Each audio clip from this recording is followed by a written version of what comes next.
Hello and welcome everyone. I hope you're having a good day so far. Today the group Vortex will walk you through our 10% project and how we were challenged with creating a sustainable alternative for items contributing to waste and pollution. Vortex consists of Tamsin Caveney. Amelia Helen Chidamunian. Marissa Cronia. Paid vessels. The target community for this project consists primarily of children aged 7 to 12, with a secondary focus on their parents and guardians. The aim of this project is to address the identified waste crisis by showing children that old clothing does not need to be thrown away. Instead, it can be transformed into useful and creative products through simple and fun techniques.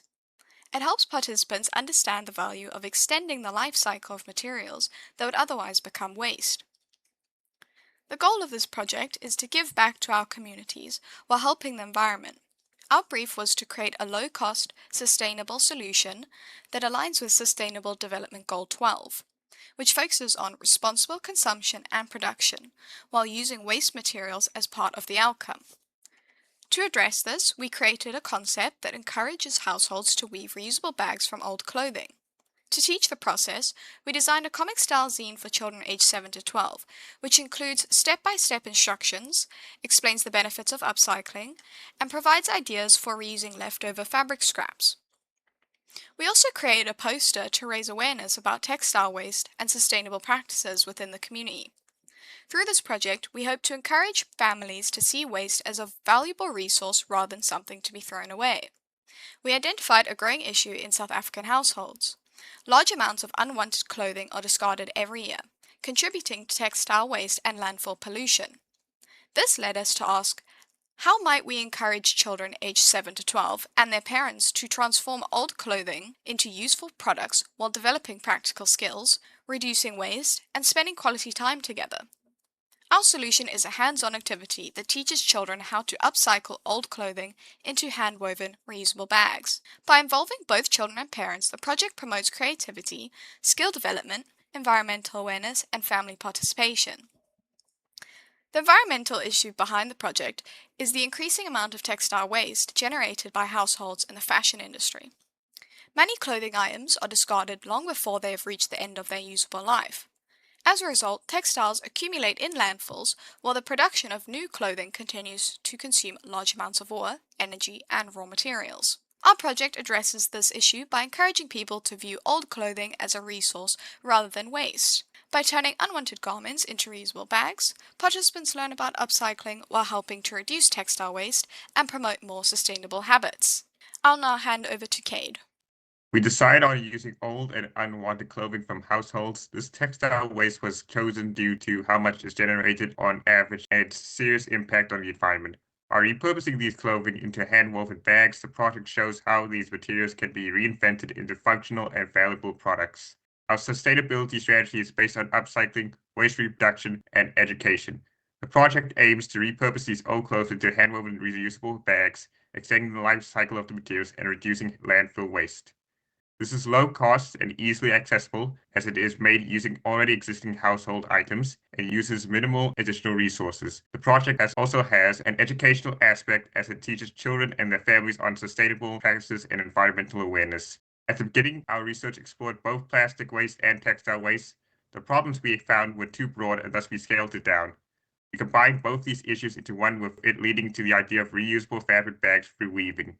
We researched more, such as stronger weaving techniques, as well as techniques that can be done with or without a machine. We also researched sustainable ways of cleaning and preparing the fabric, as well as ways to reuse fabric scraps.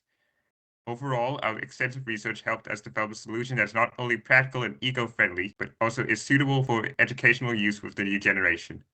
I will now let Amelia continue the presentation. The project began with the research into sustainability and the repurposing of both plastic and fast fashion textile waste. Following our extensive research phase, we created an initial prototype zine, an informational poster, and 2 bag prototypes. The development of Zine 1 began with an initial concept that featured simple, childlike illustrations and minimal text. However, after further research and feedback, we recognize that children today engage better with content that is both visually appealing and informative. As a result, the design was refined into a more sophisticated comic-style format. A fun and relatable Earth mascot was introduced to guide readers through the content. This was first drafted by Marissa, then perfected by Cade. Creating this mascot made the zine more engaging while still being educational. This redesign also ensured consistency with the accompanying poster, creating a stronger visual identity for the project and increasing its appeal to the target audience. The first prototype was made by Tamsin using paper. This was to test the complexity of the weaving technique. The second prototype was made by Marissa using an old t-shirt. This was to test the durability and strength of the bag made with clothing found within her home. I will now hand over to Marissa. Our project consists of 4 final interventions: a woven reusable bag sewn by hand, a woven reusable bag sewn with a sewing machine, an educational zine, and an awareness poster.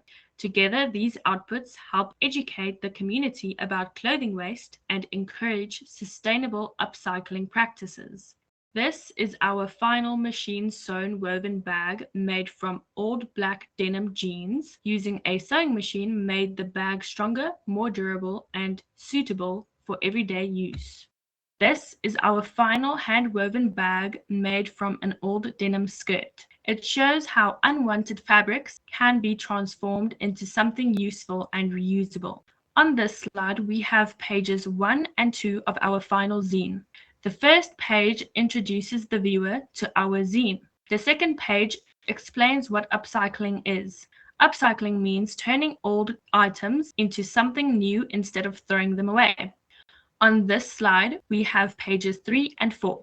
Page 3 explains how upcycling helps the environment by reducing waste and saving resources. Page 4 shows the materials needed to make your own woven bag. On the next slide, we have pages 5 and 6. These pages begin the step-by-step process of making the woven bag. It shows to choose old clothing, cut it into strips, and prepare the fabric for weaving. On the next slide, we have pages 7 and 8. Page 7 explains how leftover fabric scraps can still be used for other projects instead of being thrown away. Page 8 congratulates the reader for becoming an eco-hero and encourages them to continue making sustainable choices. This is our promotional poster. It invites people to take part in the workshop and learn how to turn old clothes into reusable bags. Environmentally, our project helps reduce textile waste and encourages reuse. Socially, it teaches creativity, problem solving, and environmental responsibility. The project is highly scalable because the educational materials can be shared digitally or printed for use in schools, community centers, and workshops. It is practical because it relies on materials that are already available in homes, making it affordable and accessible to everyone. Overall, our project was successful. We achieved our goal of raising awareness about clothing waste and promoting upcycling through our different outputs. We would like to extend our thanks to AIE and GDC for this opportunity, and an additional thank you to our lecturers for their support and guidance.